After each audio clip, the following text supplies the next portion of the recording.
Total Punjab ਦੇ ਵਿੱਚ 9 ਤਰ੍ਹਾਂ ਦਾ ਕਾਉਸੈਸ ਲੱਗ ਰਿਹਾ। ਜਿਹੜੀ ਇੰਗਲਿਸ਼ ਵਾਈਨ ਦੀ ਬੋਤਲ ਹੈ ਉਹਦੇ ਉੱਤੇ 10 ਰੁਪਏ ਕਾਉਸੈਸ ਲੈ ਰਹੀ ਪਰ ਬੋਤਲ। ਜਿਹੜੀ ਦੇਸੀ ਔਰ ਇੱਕ ਬੀਅਰ ਜਿਹੜੀ ਉਹ ਤੇ 5 ਰੁਪਏ ਪਰ ਬੋਤਲ ਹੈ।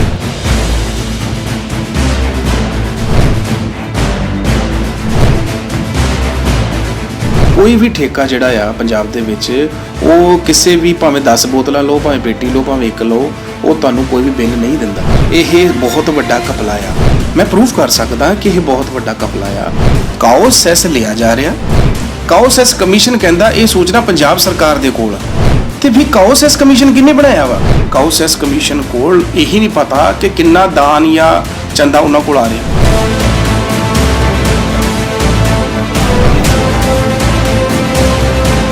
ਫਿਰ ਮੈਨੂੰ ਨਾਲੇ ਵੀ ਪੁੱਛਿਆ ਵੀ ਇਹ ਕੀ ਮਰਨ ਤੋਂ ਬਾਅਦ ਡਾਕਟਰ ਇਹਨਾਂ ਦਾ ਮੁਆਇਨਾ ਕਰਦੇ ਆ? ਉਹ ਪੋਸਟਮਾਰਟਮ ਦੀ ਰਿਪੋਰਟ ਰੱਖੀ ਜਾਂਦੀ ਹੈ ਵੀ ਉਹ ਗਾਂ ਜਾਂ ਉਹਦੀ ਡੈਥ ਕਿਵੇਂ ਹੋਈ। ਉਹ ਕਹਿੰਦੇ ਜੀ ਇਹ ਸੂਚਨਾ ਸਾਡੇ ਕੋਲ ਉਪਲਬਧ ਨਹੀਂ ਹੈ। ਇਹਨਾਂ ਦਾ ਕਾਉਸੈਸ ਕਮਿਸ਼ਨ ਦਾ ਹਜੇ ਤੱਕ ਕੋਈ ਅਧਿਕਾਰਿਕ ਵੈਬਸਾਈਟ ਹੈ ਹੀ ਨਹੀਂ। ਆਫਿਸ ਆ ਉਹ ਕੁਝ ਨਹੀਂ ਪਤਾ। ਉਹ ਮੁੱਖ ਮੰਤਰੀ ਸਾਹਿਬ ਦਾ ਜਿਹੜਾ ਚਹੇਤਾ ਕੋਈ ਹੋਏਗਾ ਉਹਨੂੰ ਪੰਜਾਬ ਕਾਉਸੈਸ ਕਮਿਸ਼ਨ ਦਾ ਚੇਅਰਮੈਨ ਲਾ ਦਿੱਤਾ ਜਾਂਦਾ ਆ। ਹੁਣ ਠੇਕਿਆਂ ਦੇ ਉੱਤੇ ਹਰ ਜਗ੍ਹਾ ਜਿੱਥੇ ਉਹ ਸਾਡੇ ਕੋਲ ਸ਼ਰਾਬ ਕੋਈ ਵੇਚਦਾ ਆ ਜਾਂ ਸੀਮਿੰਟ ਦੀਆਂ ਬੋਰੀਆਂ ਕੋਈ ਲੈਂਦੇ, ਕੋਈ ਬਿੱਲ ਦਾ ਕੋਈ ਪਤਾ ਨਹੀਂ। ਕੀ ਤੁਸੀਂ ਅੱਗੇ ਇਹ ਅਪੀਲ ਜਾਂ ਕੋਈ ਨੂੰ ਕੋਰਟ ਕੇਸ ਕਰੋਗੇ? ਡੈਫੀਨੇਟਲੀ ਕਰੂੰਗਾ ਸਰ। ਮੈਂ ਅਪੀਲ ਲਾਈ ਹੋਈ ਹੈ। ਨਮਸਕਾਰ ਜੀ, ਮੈਂ ਸੌਰਵ ਮੜੀ ਐਕਟ 19 ਨਿਊਜ਼ ਟੀਵੀ ਵਿੱਚ ਆਪ ਸਭ ਦਾ ਸਵਾਗਤ ਕਰਦਾ ਹਾਂ। ਔਰ ਅੱਜ ਮੈਂ ਲੈ ਕੇ ਆਇਆ ਤੁਹਾਨੂੰ ਹਿੰਦੁਸਤਾਨ ਸ਼ਿਵ ਸੈਨਾ ਪੰਜਾਬ ਪ੍ਰਧਾਨ ਸ਼੍ਰੀ ਅਜੇ ਸ਼ਰਮਾ ਜੀ, ਜੋ ਕਿ RTI ਐਕਟਿਵਿਸਟ ਵੀ ਨੇ।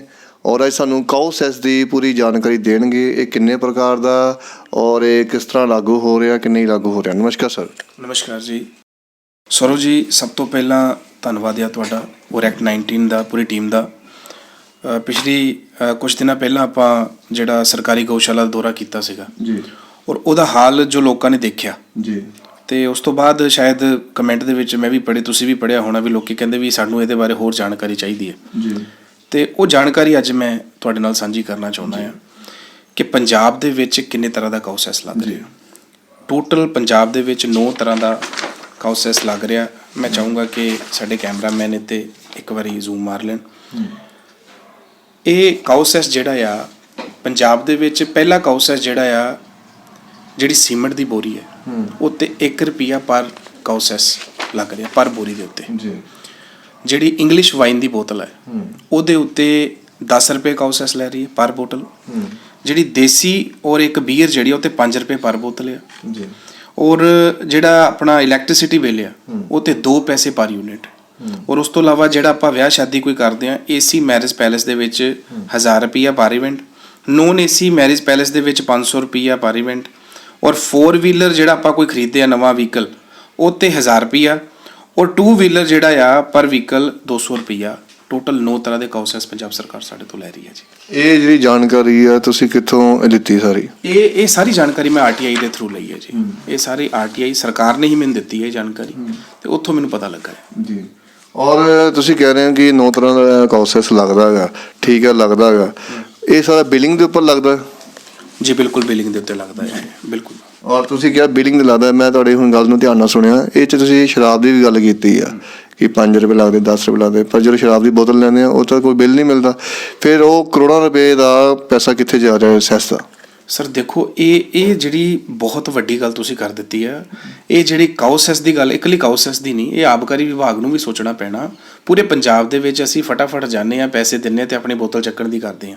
ਕੋਈ ਵੀ ਠੇਕਾ ਜਿਹੜਾ ਆ ਪੰਜਾਬ ਦੇ ਵਿੱਚ ਉਹ ਕਿਸੇ ਵੀ ਭਾਵੇਂ 10 ਬੋਤਲਾਂ ਲਓ, ਭਾਵੇਂ ਪੇਟੀ ਲਓ, ਭਾਵੇਂ ਇੱਕ ਲਓ, ਉਹ ਤੁਹਾਨੂੰ ਕੋਈ ਵੀ ਬਿੱਲ ਨਹੀਂ ਦਿੰਦਾ।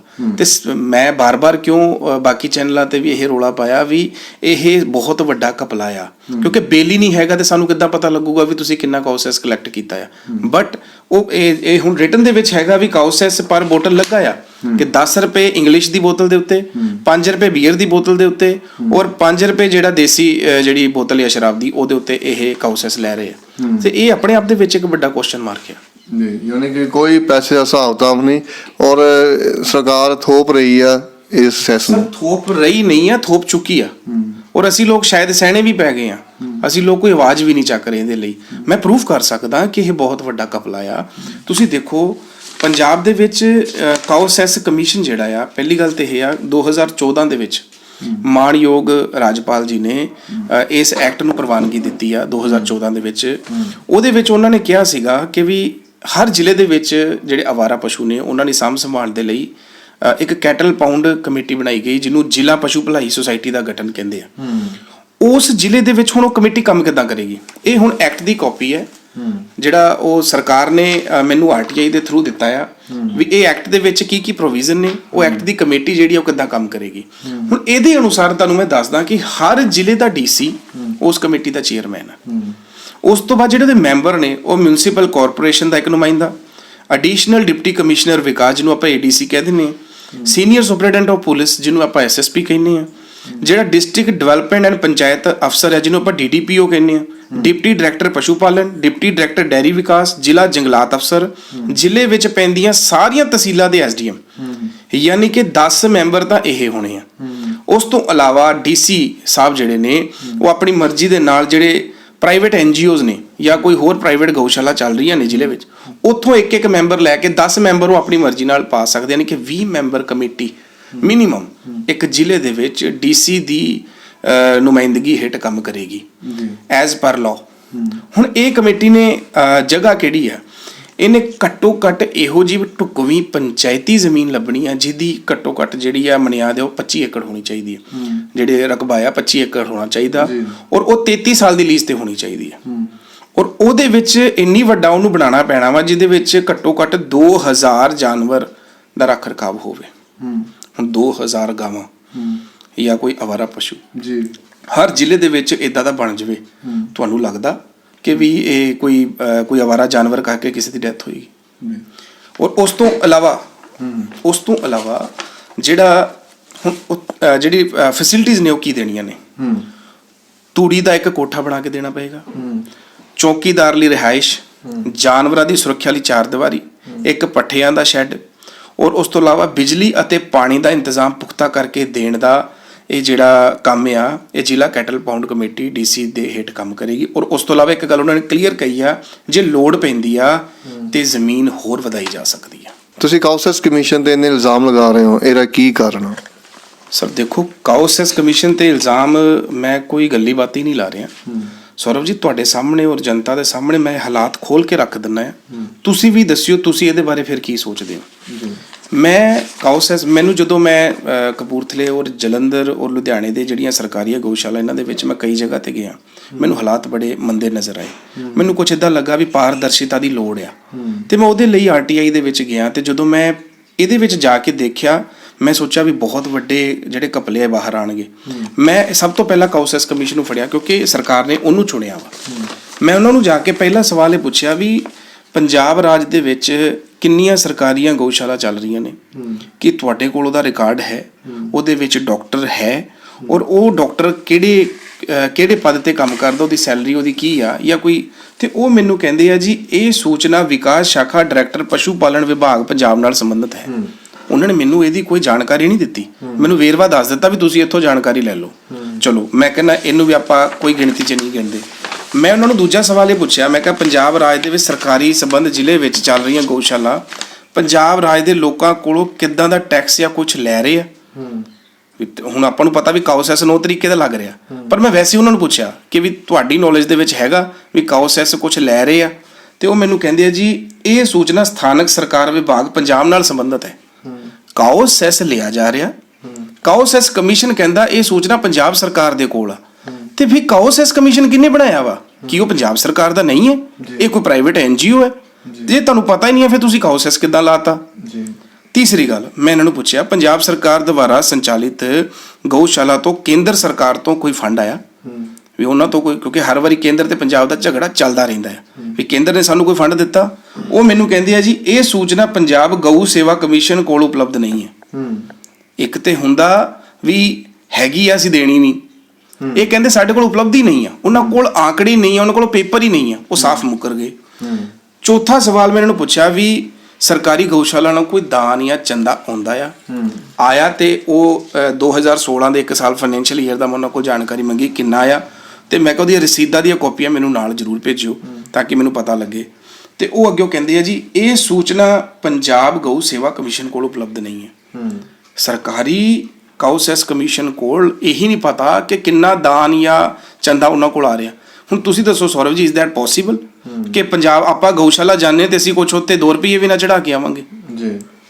ਫਿਰ ਮੈਂ ਇਹਨਾਂ ਨੂੰ 5ਵਾਂ ਸਵਾਲ ਪੁੱਛਿਆ ਵੀ ਜਿਹੜੀ ਸਰਕਾਰੀ ਗਊਸ਼ਾਲਾ ਦੇ ਮਰਨ ਤੋਂ ਬਾਅਦ ਤੁਸੀਂ ਉਹਨਾਂ ਦਾ ਕੀ ਕਰਦੇ ਹੋ?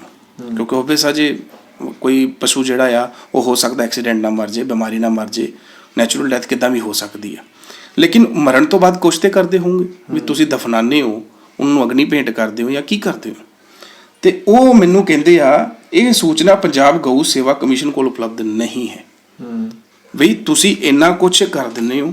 ਫਿਰ ਮੈਨੂੰ ਨਾਲੇ ਵੀ ਪੁੱਛਿਆ ਵੀ ਇਹ ਕੀ ਮਰਨ ਤੋਂ ਬਾਅਦ ਡਾਕਟਰ ਇਹਨਾਂ ਦਾ ਮੁਆਇਨਾ ਕਰਦੇ ਆ, ਉਹ ਪੋਸਟਮਾਰਟਮ ਦੀ ਰਿਪੋਰਟ ਰੱਖੀ ਜਾਂਦੀ ਹੈ ਵੀ ਉਹ ਗਾਂ ਜਾਂ ਉਹਦੀ ਡੈਥ ਕਿਵੇਂ ਹੋਈ? ਉਹ ਕਹਿੰਦੇ ਜੀ ਇਹ ਸੂਚਨਾ ਸਾਡੇ ਕੋਲ ਉਪਲਬਧ ਨਹੀਂ ਹੈ। ਤੁਸੀਂ ਇਹਨਾਂ ਦੇ ਆਫਿਸ ਜਾਂ ਵੈਬਸਾਈਟ ਤੇ ਕਿਉਂ ਨਹੀਂ ਸਰਚ ਕਰਦੇ ਜਾਂ ਜਾਂਦੇ ਹੋ? ਸਰ ਤੁਹਾਡੀ ਜਾਣਕਾਰੀ ਲਈ ਦੱਸਣਾ ਚਾਹੁੰਦਾ ਕਿ ਇਹਨਾਂ ਦਾ ਕਾਊਸੈਸ ਕਮਿਸ਼ਨ ਦਾ ਹਜੇ ਤੱਕ ਕੋਈ ਅਧਿਕਾਰਿਕ ਵੈਬਸਾਈਟ ਹੈ ਹੀ ਨਹੀਂ ਹੈ। ਠੀਕ ਹੈ, ਜਿਹੜਾ ਆਫਿਸ ਆ ਉਹ ਕੁਝ ਨਹੀਂ ਪਤਾ। ਇਹਨਾਂ ਦਾ ਜਿਹੜੇ ਚੇਅਰਮੈਨ ਬਣਾਏ ਜਾਂਦੇ ਨੇ ਉਹ ਅੱਜ ਤੱਕ ਜਿਹੜੀ ਸਰਕਾਰ ਹੋਈ ਆ ਉਹ ਸਰਕਾਰ ਆਪਣੀ ਮਰਜ਼ੀ ਨਾਲ ਚੇਅਰਮੈਨ ਇਹਦਾ ਚੁਣਦੀ ਆ, ਨਾ ਕਿ ਗਊਸ਼ਾਲਾ ਦੀਆਂ ਕਮੇਟੀਆਂ ਮਿਲ ਕੇ ਇਹਦਾ ਕੋਈ ਚੋਣ ਕਰਦੀਆਂ ਨੇ। ਉਹ ਮੁੱਖ ਮੰਤਰੀ ਸਾਹਿਬ ਦਾ ਜਿਹੜਾ ਚਹੇਤਾ ਕੋਈ ਹੋਏਗਾ ਉਹਨੂੰ ਪੰਜਾਬ ਕਾਊਸੈਸ ਕਮਿਸ਼ਨ ਦਾ ਚੇਅਰਮੈਨ ਲਾ ਦਿੱਤਾ ਜਾਂਦਾ ਆ, ਜਿਹਨੂੰ ਭਾਵੇਂ ਕੋਈ ਨੌਲੇਜ ਹੋਵੇ ਨਾ ਹੋਵੇ ਇਸ ਚੀਜ਼ ਨਾਲ ਇਸ ਚੀਜ਼ ਦਾ ਕੋਈ ਮੈਟਰ ਨਹੀਂ ਕਰਦਾ।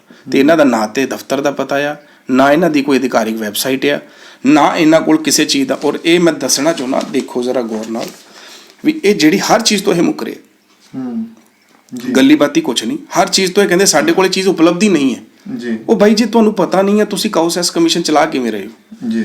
ਫਿਰ ਮੈਂ ਸੋਚਿਆ, ਮੈਂ ਕਿਹਾ ਵੀ ਸ਼ਾਇਦ ਇਹ ਗੱਲ ਮੈਨੂੰ ਪੰਜਾਬ ਸਰਕਾਰ ਦੀ ਨੌਲੇਜ 'ਚ ਲਿਆਉਣੀ ਚਾਹੀਦੀ ਆ ਵੀ ਇਹਨਾਂ ਨੇ ਦੱਸਿਆ ਵੀ ਸਾਡੇ ਕੋਲ ਜਾਣਕਾਰੀ ਨਹੀਂ ਹੈ, ਪੰਜਾਬ ਸਰਕਾਰ ਕੋਲ ਹੋਏਗੀ। ਮੈਂ ਇੱਕ RTI ਪੰਜਾਬ ਸਰਕਾਰ ਨੂੰ ਪਾਈ 2019 ਦੇ ਵਿੱਚ, ਠੀਕ ਹੈ ਜੀ। ਉਹਨਾਂ ਨੂੰ ਉਹ RTI ਦੀ ਕਾਪੀ ਆ ਔਰ ਬਕਾਇਦਾ ਉਹਨਾਂ ਨੇ ਰਿਸੀਵ ਕੀਤੀ ਹੈ, ਮੈਨੂੰ ਇਹ ਲੈਟਰ ਭੇਜੀ ਹੈ ਵੀ ਤੁਹਾਡੀ RTI ਸਾਡੇ ਕੋਲ ਰਿਸੀਵ ਹੋ ਗਈ ਹੈ, ਪਰ ਮੈਨੂੰ ਜਾਣਕਾਰੀ ਨਹੀਂ ਦਿੱਤੀ ਗਈ। ਠੀਕ ਹੈ, ਉਹ ਮਸਲਾ ਮੇਰਾ ਹਜੇ ਤੱਕ ਚੱਲ ਰਿਹਾ ਕਿਉਂਕਿ ਮੇਰੀ ਉੱਚ ਪੱਧਰੀ ਜਿਹੜੀ ਆ ਉਹ ਮੈਂ ਸ਼ਿਕਾਇਤਾਂ ਕੀਤੀਆਂ ਹੋਈਆਂ ਨੇ। ਉਹ ਜਦੋਂ ਜਵਾਬ ਤੇ ਖੈਰ ਇਹਨਾਂ ਨੂੰ ਦੇਣਾ ਪਏਗਾ। ਮੈਂ ਇਹਨਾਂ ਨੂੰ ਵੀ ਇਹੀ ਪੁੱਛਿਆ ਵੀ ਤੁਸੀਂ ਕਿੰਨੇ ਟੈਕਸ ਲਾਏ ਨੇ 2018-19 ਫਾਈਨੈਂਸ਼ੀਅਲ ਈਅਰ 'ਚ, ਤੁਸੀਂ ਕੀ ਕੀਤਾ ਔਰ ਕਾਊਸੈਸ ਕਮਿਸ਼ਨ ਦਾ ਗਠਨ ਕਿਵੇਂ ਹੋਇਆ? ਇਹ ਜਾਣਕਾਰੀ ਦੇਣ ਤੋਂ ਕਿਉਂ ਭੱਜਦੇ ਨੇ? ਫਿਰ ਇੱਕ ਲੋਕਲ ਲੈਵਲ, ਮੈਂ ਕਹਿੰਦਾ ਪੰਜਾਬ ਸਰਕਾਰ ਤੇ ਬਹੁਤ ਦੂਰ ਦੀ ਗੱਲ ਆ, ਆਪਣੇ ਕਪੂਰਥਲਾ ਜ਼ਿਲ੍ਹਾ ਪ੍ਰਸ਼ਾਸਨ ਜਿਹੜਾ ਆ, ਮੈਂ ਇਹਨਾਂ ਨੂੰ ਪੁੱਛਿਆ ਵੀ ਸਰਕਾਰੀ ਗਊਸ਼ਾਲਾ ਤੇ ਆਪਣੇ ਇੱਥੇ ਵੀ ਚੱਲਦੀ ਹੈ, ਤੇ ਉਹਨਾਂ ਨੂੰ ਮੈਂ ਪੁੱਛਿਆ ਜੀ, ਮੈਂ ਕਿਹਾ ਜੀ ਆਹ ਲੈਟਰ ਮੈਂ ਚਾਹੂੰਗਾ ਸਾਡੇ ਦੇਖੋ ਵੀ ਇਹ DC ਕਪੂਰਥਲਾ ਜੀ ਨੇ ਲੈਟਰ ਮੈਨੂੰ ਵਾਪਸ ਭੇਜੀ ਆ ਵੀ ਤੁਹਾਡੀ RTI ਜਿਹੜੀ ਉਹ ਰਿਸੀਵ ਹੋ ਗਈ ਹੈ। ਪਰ ਜਿਹੜੀ ਇਹਦੇ ਵਿੱਚ ਮੈਂ ਜਾਣਕਾਰੀ ਮੰਗੀ ਹੈ ਵੀ ਕਪੂਰਥਲੇ ਦੇ ਵਿੱਚ ਜ਼ਿਲ੍ਹੇ ਵਿੱਚ ਸਰਕਾਰੀ ਕਿੰਨੀਆਂ ਗਊਸ਼ਾਲਾ ਨੇ, ਕਪੂਰਥਲਾ ਜਿਹੜੀ ਕੈਟਲ ਪੌਂਡ ਸੋਸਾਇਟੀ ਬਣਾਈ ਗਈ ਹੈ ਇਹਦਾ ਬੈਂਕ ਦਾ ਖਾਤਾ ਨੰਬਰ ਕੀ ਹੈ, ਕਿਹੜੇ ਬੈਂਕ 'ਚ ਇਹਦਾ ਅਕਾਊਂਟ ਆ, ਉਹਦੀ ਸਟੇਟਮੈਂਟ ਦੀ ਮੈਂ 1 ਸਾਲ ਦੀ ਕਾਪੀ ਮੰਗੀ ਸੀਗੀ। ਤੇ ਤੁਹਾਨੂੰ ਮੈਂ ਕਿਹਾ ਦਾਨ ਦੇ ਥਰੂ ਕਿੰਨਾ ਮਿਲਿਆ? ਕੁਛ ਨਹੀਂ ਸਰ। ਅੱਜ ਇਸ ਗੱਲ ਨੂੰ 1.5 ਸਾਲ ਤੋਂ ਉੱਪਰ ਹੋ ਚੁੱਕਾ, ਤਕਰੀਬਨ 2 ਸਾਲ। ਅਕਤੂਬਰ 2018 ਦੀ ਹੈ ਔਰ ਅਕਤੂਬਰ 2020 ਆ ਗਿਆ। 2 ਸਾਲ ਤੱਕ ਇਹਨਾਂ ਨੂੰ ਕੋਈ ਜਾਣਕਾਰੀ ਨਹੀਂ ਹੈਗੀ, ਨਾ ਜ਼ਿਲ੍ਹੇ ਤੋਂ ਲੈ ਕੇ ਸਟੇਟ ਲੈਵਲ ਤੱਕ। ਪੰਜਾਬ ਕਾਊਸੈਸ ਕਮਿਸ਼ਨ ਈਵਨ ਇਨਵੋਲਵ ਆ। ਹੁਣ ਠੇਕਿਆਂ ਦੇ ਉੱਤੇ ਹਰ ਜਗ੍ਹਾ ਜਿੱਥੇ ਉਹ ਸਾਡੇ ਕੋਲ ਸ਼ਰਾਬ ਕੋਈ ਵੇਚਦਾ ਆ ਜਾਂ ਸੀਮੈਂਟ ਦੀਆਂ ਬੋਰੀਆਂ ਕੋਈ ਲੈਂਦੇ, ਕੋਈ ਬਿੱਲ ਦਾ ਕੋਈ ਪਤਾ ਨਹੀਂ। ਹੁਣ ਤੁਸੀਂ ਦੱਸੋ ਇਹਨੂੰ ਤੁਸੀਂ ਕੀ ਕਹੋਗੇ? ਤੁਸੀਂ ਇਹਨੂੰ ਕਪਲਾ ਨਹੀਂ ਕਹੋਗੇ? ਅੰਤ ਵਿੱਚ ਕੁਝ ਸ਼ਬਦਾਂ ਵਿੱਚ ਦੱਸੋ, ਤੁਸੀਂ RTI ਪਾਈ ਆ, ਉਹਨਾਂ ਨੇ ਜਵਾਬ ਨਹੀਂ ਦਿੱਤਾ, ਕੀ ਤੁਸੀਂ ਅੱਗੇ ਇਹਦੀ ਅਪੀਲ ਜਾਂ ਕੋਈ ਇਹਨੂੰ ਕੋਰਟ ਕੇਸ ਕਰੋਗੇ? ਡੈਫੀਨੇਟਲੀ ਕਰੂੰਗਾ ਸਰ। ਮੈਂ ਅਪੀਲ ਲਾਈ ਹੋਈ ਹੈ CIC ਦੇ ਵਿੱਚ, ਮੈਂ ਅਪੀਲ ਲਾਈ ਹੋਈ ਹੈ। ਉਹਦੀ ਮੇਰੀ ਡੇਟ ਬੜੀ ਛੇਤੀ ਸ਼ਾਇਦ ਇਸ ਵੀਕ ਜਾਂ ਨੈਕਸਟ ਵੀਕ ਦੇ ਵਿੱਚ ਇਹਦਾ ਕੁਛ ਨਾ ਕੁਛ ਰਿਜ਼ਲਟ ਬਾਹਰ ਆ ਜਾਏਗਾ ਤੇ ਮੈਂ ਤੁਹਾਡੇ ਤੱਕ ਉਹ ਜਨਤਕ ਕਰੂੰਗਾ। ਜੇ ਉੱਥੋਂ ਵੀ ਮੈਨੂੰ ਨਹੀਂ ਮਿਲਿਆ, ਮੇਰੇ ਮਤਲਬ ਦਾ ਆਨਸਰ ਮੈਨੂੰ ਨਹੀਂ ਮਿਲਿਆ ਜੋ ਮੈਨੂੰ ਚਾਹੀਦੇ ਨੇ, ਤੇ ਹਾਈ ਕੋਰਟ ਹੈਗਾ ਆ ਸਾਡੇ ਸਾਰਿਆਂ ਲਈ, ਕਿਉਂ ਨਹੀਂ ਜਾਵਾਂਗੇ? ਜ਼ਰੂਰ ਜਾਵਾਂਗੇ। ਔਰ ਤੁਸੀਂ ਇਹਨਾਂ ਦੇ ਵਿਚਾਰ ਸੁਣੇ ਆ ਕਿ ਧਰਮ ਦੇ ਨਾਮ ਤੇ ਇਸ ਟਾਈਮ ਕਿੰਨੇ ਸੈਸ ਲੱਗ ਰਹੇ ਨੇ, ਕਾਊਸੈਸ ਲੱਗ ਰਹੇ ਨੇ, ਔਰ ਅਨਸੁਲਝੇ ਰਹੱਸਿਆਂ ਨੂੰ ਜਲਦੀ ਉਜਾਗਰ ਕਰਨਗੇ। ਮੈਂ ਸੌਰਵ ਮੜੀਆ, 19 ਨਿਊਜ਼ TV ਨਾਲ ਮਨਜੀਤ ਕੌਰ, ਕਪੂਰਥਲਾ।